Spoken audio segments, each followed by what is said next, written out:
Donc en 2 Pierre chapitre 1, à partir de verset 20,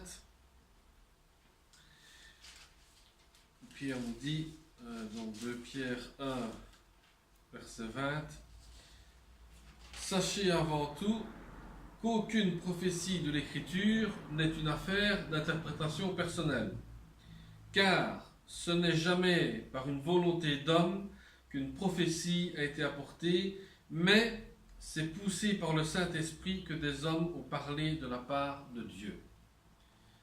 Donc aujourd'hui, nous allons même étudier tout un travail sur le rôle du Saint-Esprit dans l'Église. Pourquoi est-ce qu'on est insistant sur le Saint-Esprit? Parce que Pierre ici dit bien qu'aucune prophétie de l'Écriture n'est le fruit d'une initiative personnelle. L'Écriture sainte n'est pas écrite de manière personnelle, mais sous l'inspiration du Saint-Esprit. C'est pour ça que l'Écriture a toujours été écrite sur l'interprétation du Saint-Esprit. À savoir aussi, aucune façon volontaire a été faite pour apporter une prophétie. Tout homme qui a parlé et écrit de la part de Dieu a été inspiré par le Saint-Esprit. Toutes les écritures que nous avons dans la Bible ont été inspirées par le Saint-Esprit. Le rôle du Saint-Esprit a une grande importance dans notre vie spirituelle. Son rôle consiste à nous faire comprendre la parole. Quand on lit la parole de Dieu, on la lit avec l'aide du Saint-Esprit. Sinon, on ne sait pas la comprendre. De même, savoir aussi être guidé par le Saint-Esprit pour toutes sortes de dons spirituels.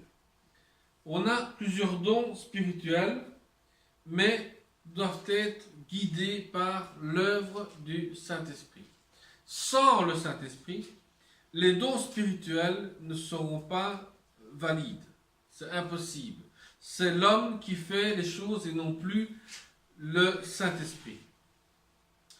Pierre parle des Écritures prophétiques.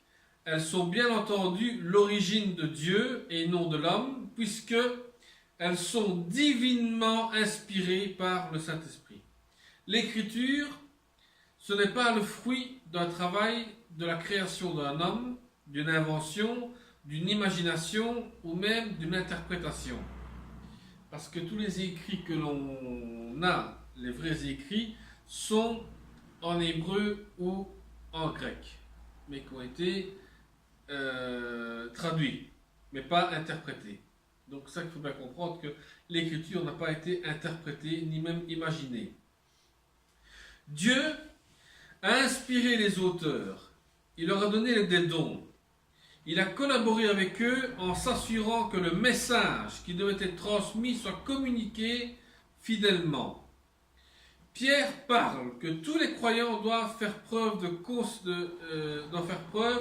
de considérer l'inspiration et l'autorité des Saintes Écritures. Si on n'a pas une manière ferme de considérer que les Saintes Écritures ne sont pas inspirées du Saint-Esprit, alors là, l'Église dispose d'aucun fondement qui sera solide et véritable pour sa foi. Si on n'a pas le Saint-Esprit, notre foi ne peut pas être régénérée ou même être nourrie.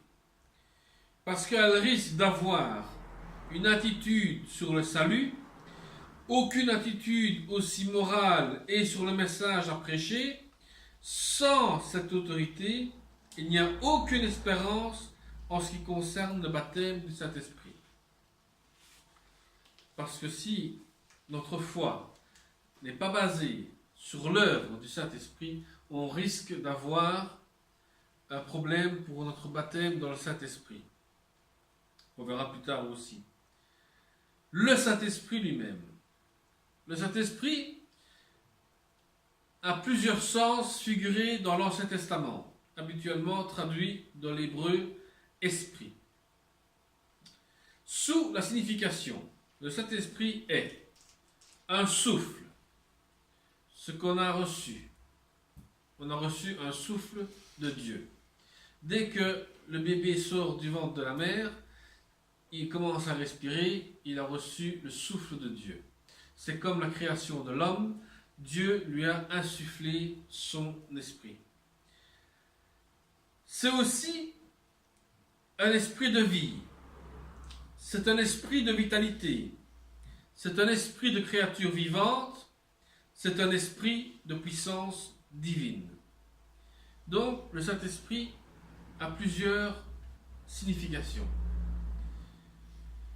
Le Nouveau Testament le désigne sous une autre signification. Il est dans l'esprit humain, il vit dans la personne, il est un esprit angélique, il y a aussi l'esprit démoniaque et il y a l'esprit divin. Il y a le Saint-Esprit qui est saint, et puis il y a l'esprit démoniaque qui vient de Satan. Nous avons deux esprits. C'est à nous de choisir lequel on veut. Soit l'esprit angélique ou soit l'esprit démoniaque. Si on prend l'esprit angélique, évidemment, nous aurons l'esprit divin qui vit en nous. On vivra la divinité. Certains disent que le sens le plus fréquent de celui d'Esprit de Dieu, d'Esprit Saint, qui apparaît plus de 250 fois dans certains passages ambigus, se reflète encore dans la gamme de différentes significations. Ce qui veut dire que l'Esprit Saint est la troisième personne de la Trinité, sous le nom du défenseur. L'Esprit Saint qu'on a reçu, c'est l'esprit de défense. Jésus-Christ a dit, je vous enverrai un défenseur. C'est-à-dire que nous avons quelqu'un qui nous défend auprès du Père au moment où on commet un péché et qu'on demande pardon à Dieu. Le Saint-Esprit est là pour nous corriger et directement trouver le Père pour nous défendre. C'est un peu notre avocat. Il est très important dans notre vie chrétienne. C'est lui qui convainc du péché et il nous révèle les réalités. L'Esprit Saint donné par grâce, nous amène à la perfection à ceux qui sont dignes d'être dans la divinité par la sagesse lumineuse, simple et parfaite, qui les conduit sans intermédiaire vers la cause des êtres. Autant qu'il est possible à l'homme, eux qui ne sont plus reconnaissables que par des propriétés de la bonté divine, dans laquelle ils ne connaissent à partir de Dieu.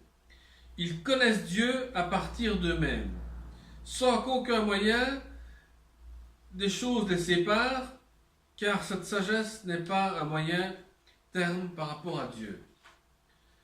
Ce qui veut dire que le Saint-Esprit est la sagesse de Dieu que l'on reçoit. Quand on reçoit le Saint-Esprit, on reçoit une sagesse qui vient de Dieu. Selon les écrits grecs, il est écrit pneumatos qui signifie l'Esprit de Dieu. C'est l'Esprit de Dieu qui vit en nous. En grec aussi, on dit agion, qui signifie être mis à part. Dès que nous avons reçu le Saint-Esprit, nous sommes mis à part pour la venue du Christ. Nous sommes mis à part pour Dieu ou même par Dieu lui-même, nous sommes mis à part. Ce qui veut dire aussi que nous sommes des saints et qui nous rend moralement purs. Donc, nous sommes des saints. Dès qu'on a reçu le Saint-Esprit, tu es un saint. En revanche, le nom du Saint-Esprit tend à communiquer une image froide et même lointaine. Parce qu'après tout, que signifie esprit ? De nombreux chrétiens perçoivent le Saint-Esprit comme disant est impersonnel comparé au Père et au Fils. Mais le rappel qu'on veut faire ici, c'est que le Saint-Esprit lui-même a été envoyé par le Seigneur, nommé le Consolateur. Il a un grand rôle dans notre vie. On néglige trop souvent le Saint-Esprit dans l'Église. On néglige le Christ souvent aussi dans notre Église. Dieu est la création. Christ est le centre de l'Église. Et le Saint-Esprit est notre consolateur dans la prière. Quand on prie, c'est le Saint-Esprit qui communique à Dieu ce dont nous avons besoin et dans aussi la consolation dont nous avons besoin aussi. Il est donc indispensable, avant de proposer ici quelques réflexions sur le rôle de l'Esprit Saint dans la vie de la foi et de la prière, de commencer par formuler en termes simples ce que la foi de l'Église nous donne à connaître de l'Esprit Saint qui est le mystère de Dieu unique en 3 personnes. Ce qui veut dire qu'il reste de manière importante de savoir comment l'Église parle de l'Esprit Saint aujourd'hui. Où en est-on avec l'Esprit Saint aujourd'hui? Ceci doit se faire sentir dans la prière, dans la communion avec Dieu, avoir la foi en Jésus-Christ, notre Seigneur qui a envoyé le Saint-Esprit. Si tu as la foi en Jésus-Christ, directement, il t'envoie le Saint-Esprit. Certains disent que l'action de l'Esprit Saint ne fut étrangère à l'Ancien Testament, mais elle ne s'est manifestée avec l'abondance dont fut témoin l'Église naissante et de façon la plus usuelle à laquelle donneront lieu les sacrements. Ce qui veut dire que depuis l'Ancien Testament, on avait déjà oint des serviteurs, c'est-à-dire qu'on avait déjà mis l'onction d'huile sur des serviteurs, pour que l'Esprit Saint, l'Esprit Saint puisse descendre sur eux. Et par après, les églises en sont devenues témoins de ce baptême dans l'Esprit Saint. Le baptême du Saint-Esprit reste important dans notre vie spirituelle. C'est pour cela que son rôle est important dans notre Église. Le baptême du Saint-Esprit, c'est pas seulement que le parler en langue, on dit il est baptisé du Saint-Esprit. Le baptême du Saint-Esprit se fait en 2 phases. Soit intérieurement, tu sens quelque chose en toi qui travaille et qui te fait brûler tout ce qui n'est plus compatible avec Dieu. Tu sens intérieurement que ça travaille, tu sens intérieurement que tu as des frissons, tu sens intérieurement que plein de choses se font. Ou alors, il y a le baptême de cet esprit dans le parler en langue, qui là est une prière qui se fait entre toi et Dieu, que toi-même tu ne comprends pas, mais que Dieu entend ce que le Saint-Esprit dit pour faire bouger ce qui est mauvais en nous. Maintenant, les paroles de prophétie. Avant tout, sachez bien ceci. Personne ne peut interpréter de lui-même une prophétie de l'Écriture. Personne, de soi-même, de son propre gré, peut interpréter une prophétie de l'Écriture. Car aucune prophétie n'est jamais issue de la seule volonté humaine. Mais c'est parce que le Saint-Esprit pousse des hommes à parler de la part de Dieu. C'est le Saint-Esprit qui nous pousse à parler de la part de Dieu. Personne ne peut interpréter une prophétie lui-même. Si on a l'onction du Saint-Esprit, on peut interpréter une prophétie. Mais guidé par lui dans la prière, nous pouvons dire des paroles de prophétie à travers la prière. Non pas seulement comme ça, à la volée, je dis une prophétie, ça ne marchera pas. Selon la prière. Parce que les faux prophètes parlent de ce qui leur concerne à eux. Ils émettent leurs propres idées, mais aucun message provenant véritablement de Dieu n'a fait l'objet d'une interprétation humaine. Jamais Dieu a fait l'objet que c'est l'homme lui-même qui donne la prophétie. C'est Dieu lui-même qui donne la prophétie à travers la prière. Pierre explique que l'Écriture, selon son origine, il nous fait rappeler aux faux prophètes qui circulent, des faux enseignants à qui on doit faire attention. Si on regarde bien, les auteurs qui ont écrit la Bible ont été sous le contrôle divin qui est l'inspiration du Saint-Esprit. Tous ceux qui ont écrit dans la Bible ont écrit selon l'interprétation du Saint-Esprit. Ils n'ont pas écrit les Écritures selon une dictée que l'on citait. Ne soyons pas surpris si des fois des croyants ont une parole prophétique.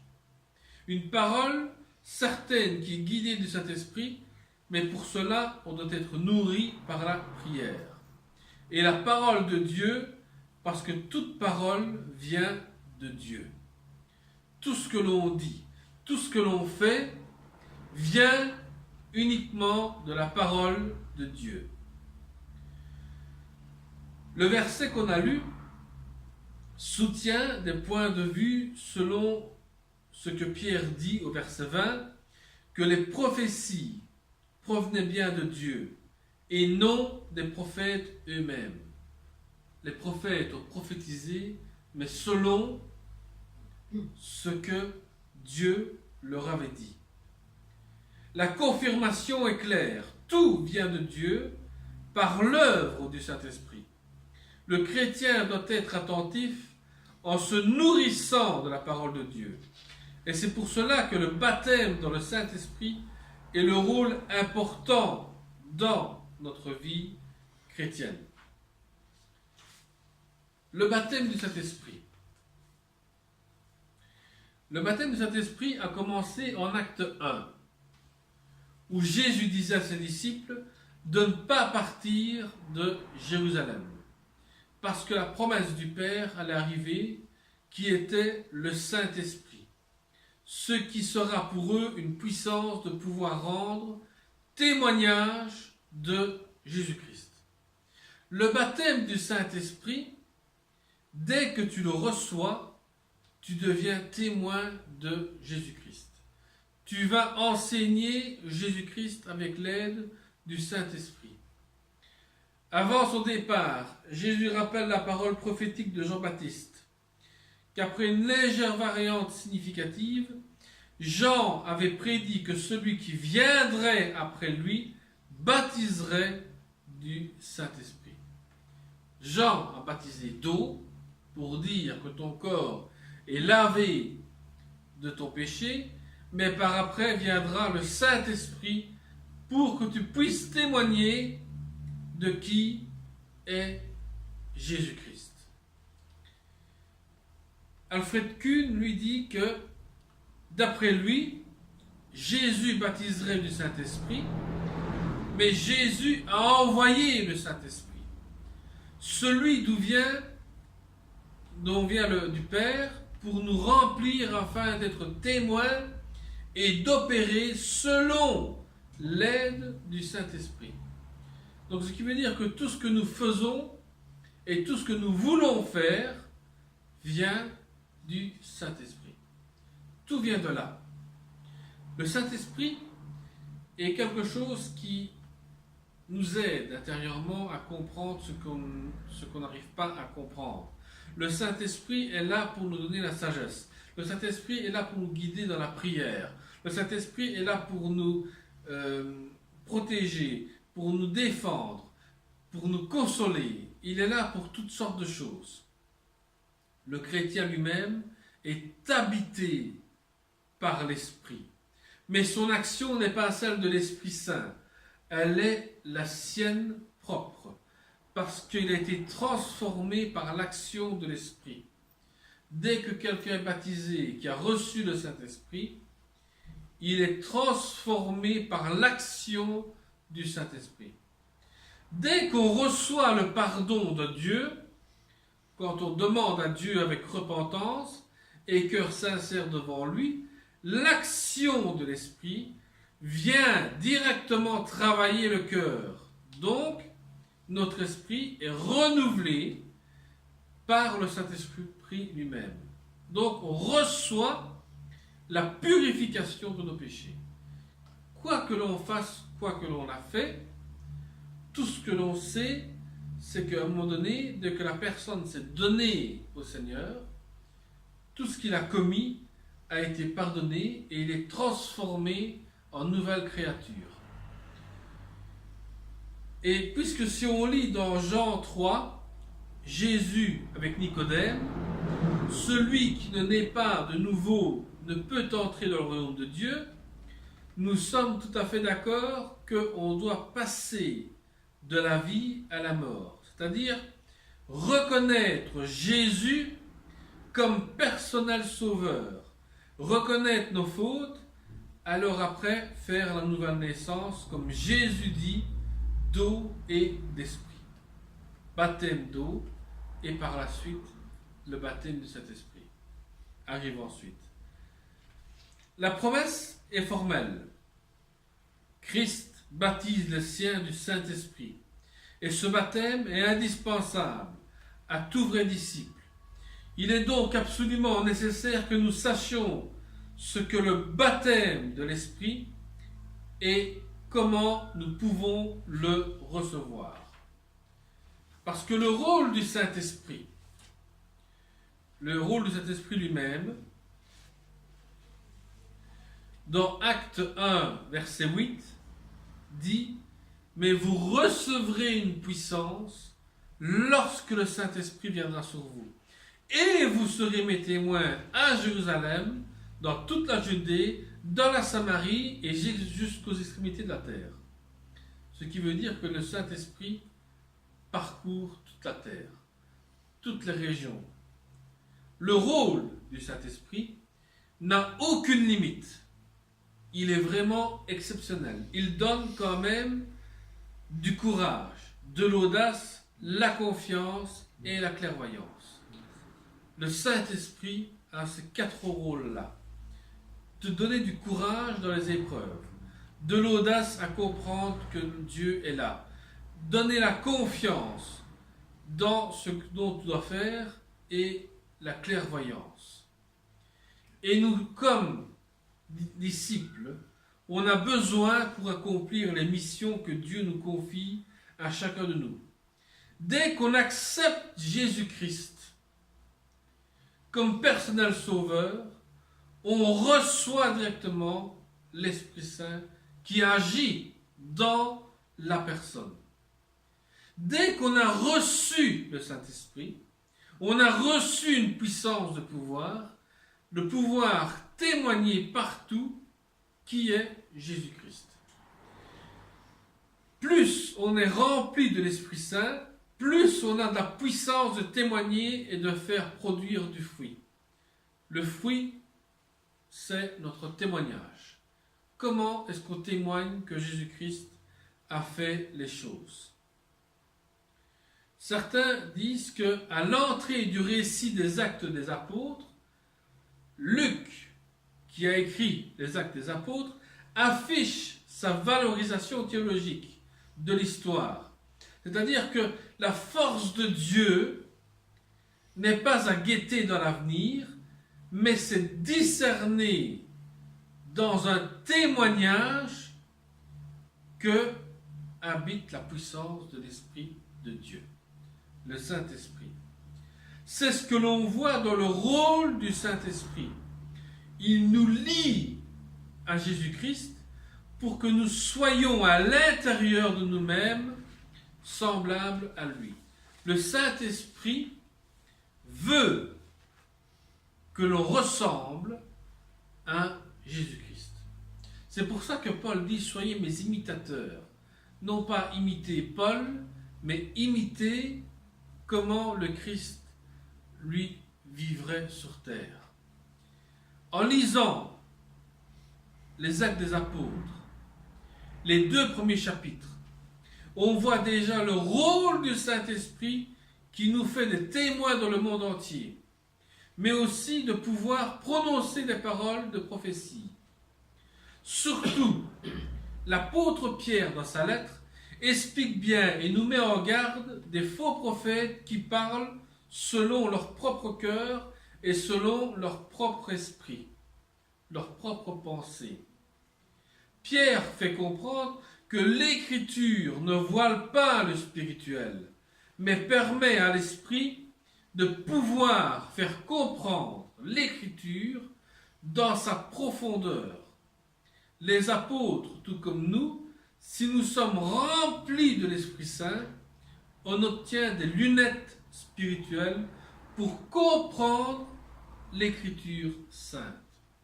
C'est-à-dire que si vous lisez la Bible avec l'aide du Saint-Esprit, c'est comme si Dieu vous donne des lunettes pour mieux voir ce que vous êtes en train de lire, de mieux voir de ce que vous êtes en train de comprendre pour lire.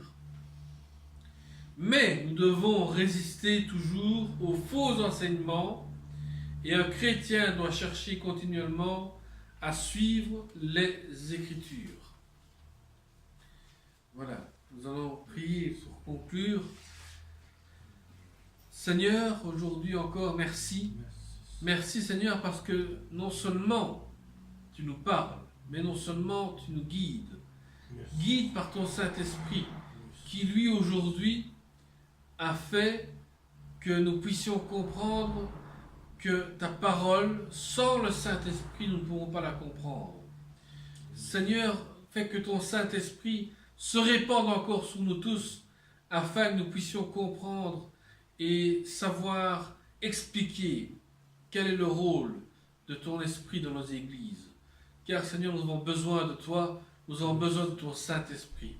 Guide-nous Seigneur chaque jour par l'aide du Saint-Esprit, afin que nous puissions comprendre Seigneur ce que nous disons, ce que nous enseignons, que tout soit fait par ton Saint-Esprit, tout cela dans le nom de Jésus-Christ. Amen. Amen. Amen.